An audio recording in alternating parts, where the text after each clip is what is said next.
ফাউন্ডেশনের পক্ষ থেকে কি উদ্যোগ থাকে?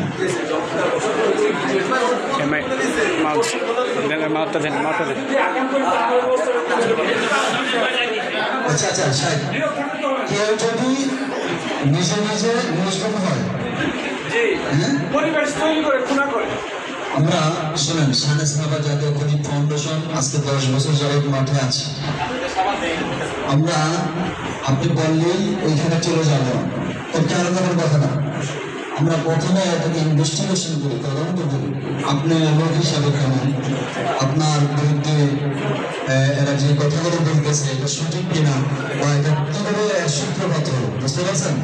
খেয়াল করেন, আপনি যদি নির্দোষ প্রমাণিত হন, আমাদের সাংগঠনিক সম্পাদক সাহেব বলেছেন যে 4টা কাজ যদি কেউ করে, সাড়ে 7 সদস্য দায়িত্বশীল হলে আমরা তাকে সেটা দেবো না।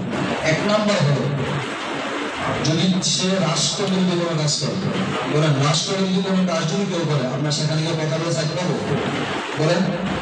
2 নম্বর হলো শরিয়া বিরোধী, শরিয়া বিরোধী কোনো কাজ যদি কেউ করে, আমরা সেখানে কথা বললে নিজেদের এবং সংগঠনের ইজ্জত থাকবে? বলেন, ইজ্জত থাকবে?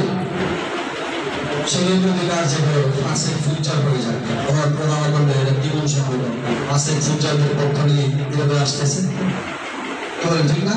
কিন্তু যদি আপনাকে ফাঁসের ফিউচার বানানো হয়, হ্যাঁ, যদি আপনার বুঝতে পারেন, আমরা তদন্ত করবো। প্রথমে আমরা সেবা দেওয়ার জন্য যাই না, প্রথমে আমাদের সিক্রেট টিম যায় তদন্ত করার জন্য, বুঝতে পারছেন? তদন্ত করে আমি যেটা বলতে চাচ্ছি, সেবা পাবেন না। একটা হলো রাষ্ট্রবিরোধী, 2 নম্বর হলো শরীর বিরোধী, 3 নম্বর হলো অধিকাংশ মুসলিমদের অনাস্থা। হিসাব কিতাবে বললাম, আপনি মসজিদের যে কোনো কারণে আপনাকে মসজিদ কমিটি কিছু হিসাব কিতাব আপনার কাছে আমানত রেখেছে, দায়িত্ব দিয়েছে, আপনি